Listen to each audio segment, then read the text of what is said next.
Hi everyone, welcome back to my channel. I am so happy to have you here.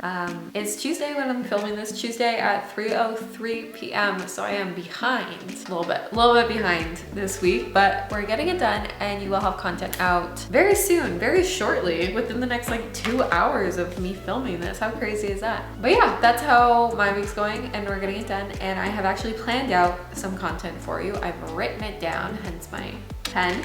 But let's get right into it. So today we're talking about Instagram growth tips. Now when I say growth, it's kind of a clickbaity title because a lot of people see growth and they think followers. And well, that's not necessarily what I'm addressing today, because I think that growth, like community growth, is a lot more important than follower growth. And sometimes that means weeding out certain ghost followers or people that you're not engaging with, because ultimately I want my Instagram to be like a community, and that's where I think the value in having a personal brand comes from. So let's just get right into it. It goes along with what I just said, but my first tip is to forget about follower count. Seriously, like take it out of your mind. Focus on building a community with your personal brand, and I can guarantee those followers will come, and they will continue to come once you have this community built.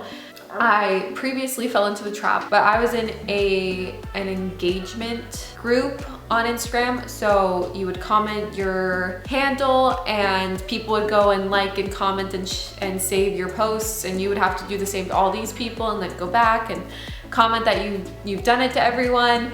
And it did help me grow, like it helped me with my follower count. But the minute that I stopped using that, it like none of those people commented on my things, and it wasn't like niche.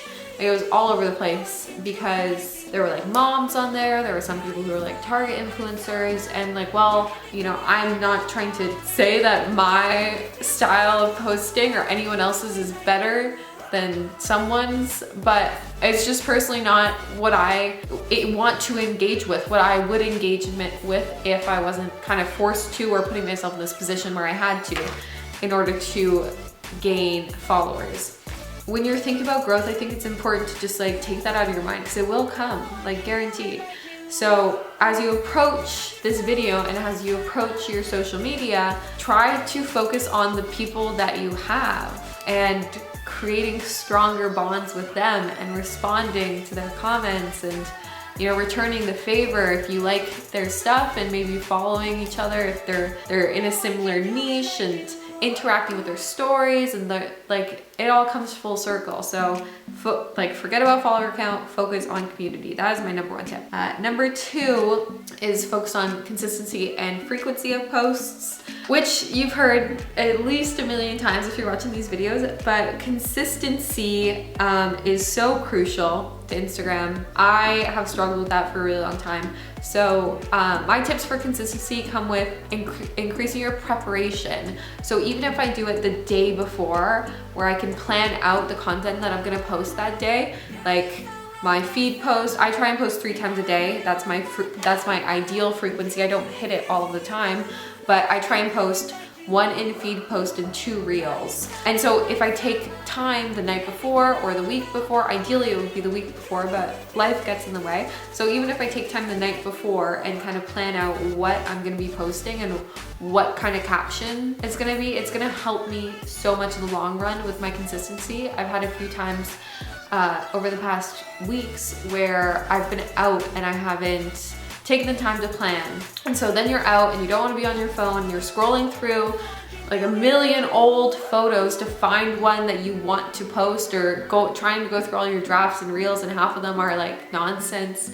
So just take some time, especially if you know you're gonna have a busy day, take some time and kind of plan out what content you're gonna be releasing. And that's gonna help you with consistency. With frequency, I heard someone say this on a podcast a couple weeks ago, and I really think it's like a really good tip. I don't think a lot of us think this way. But basically, you want to sandwich yourself so that you're the first thing in the morning that someone's kind of seeing. Like picture this, you wake up, you check your phone, you see this person on Instagram and they have a post and it's something that you're really interested in and adds value. So all of a sudden you see their post and it's adding value, and you're like, yes, what a great way to start my morning. Like that was such a valuable thing to start my morning with. And then at night, as you're going to bed and you're scrolling, bam, there's something else from them, like that is, again, adding value. And you're like, you go to bed then thinking about what this person has posted. And so if you can sandwich yourself morning and night, what a great way to that extra exposure and build a community, because people are going to be seeing your content more, thinking about your content more, and if they're thinking about it more, they're telling their friends more, they're doing all of this stuff, or sharing it more, whatever it may be.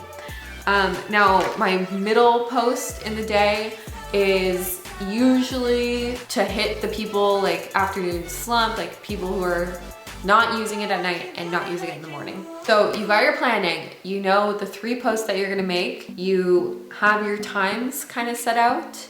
I do my in feed in the morning because that tends to do better than my reels. I feel like reels, if they're anything like TikTok, you want to get them out and you want them to have high engagement fast. So I wait to post those afternoon and closer to the nighttime. And again, you don't want to be posting the same type of content 3 times a day. So make sure that you're using all of Instagram's tools that they have. So reels right now, they're really bumping them up. So that's why I'm doing 2 reels, even though my in-feed posts are performing better. That brings me to number 4, which is, again, just literally use all the tools. Instagram wants you, any app, any social media, anything, wants you, the consumer, to be using their product like in all of your free time, basically. And so if you can be watching IG lives and looking at IGTV videos and scrolling through reels endlessly and tapping on feed posts and commenting on them because you can see that this content is adding value, and then you're on stories and you're engaging with those, like the app's gonna reward you for trying to use all of its things and creating content that ideally, like, it doesn't want people to go over to YouTube to watch their videos. The more time people spend on that app, like the better for Instagram. So if you provide content that's gonna cause people to spend more time on that app, Instagram is going to promote your material more. That's just how it is. It's a business. Number 4, I feel like I just said number 4, but number 4 is accept the fact that it doesn't have to be perfect. This also kind of goes along with consistency, but if you're doing your planning the night before or the week before, as you should be, and you're worried that like, oh, I planned this post, but it's not fitting right in my feed, just let it go. No one's gonna care. Honestly, you're the only person that cares. And if you have an Instagram account where you're adding value to the people around you, they don't really care what your feed looks like. They're more like scrolling through every single post individually because there's so much value in all of it. So just let go of that. Just try your best to like release it. What matters most is that I'm getting the content out and that I'm not inhibiting myself by waiting for the perfect picture, waiting for the perfect moment. As long as I'm doing it, is better than not doing it. So try and let that go. Number 5. Number 5 is one that I kind of recently had to dive into, but authenticity. There's a shift right now going from, valuing these like luxurious lifestyles and these bodies and these people to craving something authentic. I think especially with the pandemic, people were like, well, I'm not seeing people, so I want to see people. I want to see real life. And so if you can bring authenticity to the table, you're like a million times better off than if you're not. And it kind of goes with not being perfect because like it helps you. If you can accept, like I feel like we put a lot of pressure on ourselves as content creators to always have the perfect editing and whatever, especially with reels on Instagram now. It's like if you feel like you need to have like the perfect reel and the perfect transitions, and that's what you need. In reality, if you just went on there and said what you wanted to say without like all this like gimmicky stuff, like people would value that as well. People they want to feel like they know you. They want to feel like you're like a close friend. And if you're, editing out any words that you mess up, people want authenticity. Like the other post that I made was like, on my first slide, because it's a carousel post, it had a good picture of me, and then I went and posted all of my bloopers. Like, because that is something people think. I've had people message me recently where they're like, how do you do it? How are you out and doing this? And like, how do you have the confidence to do that? And it was when I was in Naples alone, and I was like, honestly, I'm like so lonely and struggling with a lot out here. Like I'm still working on it, I'm still growing through it, but like I was like, what you see is not necessarily my reality right now. But if you can bring that to the table, your community is gonna thank you, and it's gonna be a better, stronger bond. Now this also goes with brand deals, and this is something that I've learned. So I was hoping within the past month or so to be able to make a semi-steady income from Instagram. And I know that there are certain apps that you can use. I've personally used one called Tribe, where I've secured a few brand deals from it. And I was thinking that that was a good thing because I could just make some money and use my platform to make money. But if you're not promoting stuff that you believe in and stuff that you've used and tried, then your audience isn't gonna trust you. And so eventually, when you do get the follower growth that accompanies this community growth, people, like your personal brand's gonna be all over the place. Brands aren't gonna work with you because you've said you've supported Amazon and you've supported an ethical, sustainable company, and they're like completely polar opposites or whatever it may be. Like that's kind of a bad example, but like you just want to make sure that you are not accepting every single offer that comes your way, because it will probably hurt you down the road. You want people to see that you are posting this ad and trust your opinion. If it's a crap, don't promote it. And then my sixth and final tip, which is something I've been trying to get into more. Recently I was doing some sales stuff, kind of, where it involved prospecting people. And if you are in sales, you know that prospecting, like it has a low return rate. It's basically like the equivalent of cold calling or cold messaging people.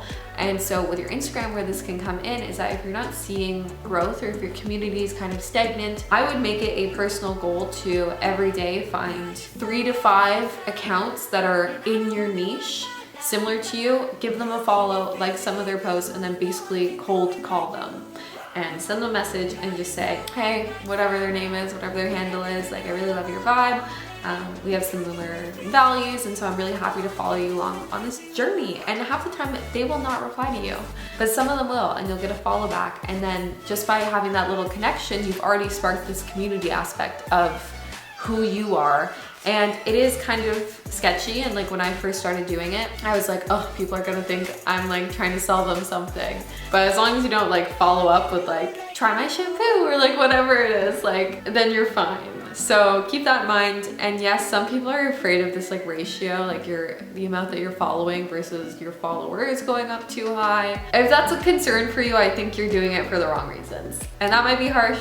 That might be harsh to hear because you're on a follower on an Instagram growth video. But yeah, that's how I feel about that. So try prospecting a little bit and expect that you're gonna get a pretty low return rate, maybe about 10%, where they actually reach out to you and follow you back. But over time, that 10% is going to continue to increase, and you're gonna build a wonderful, consistent community around it. And then if there are accounts that you followed in effort to get them to follow you back, like you're making sure you're following in niche accounts. So you don't really have to worry because you're still gonna like their content regardless of whether or not they message you back. Like if you unfollow them just because they didn't message you back or follow you back, that's a little bit juvenile. But again, if it ever gets too high, your following count versus your followers, Instagram has some great tools to unfollow the ones that you don't interact with, so you can keep on doing that. But yeah, I think that concludes the video. So in summary, forget about your follower count, focus on building a community, maintain consistency and frequency in your post, whatever works for you.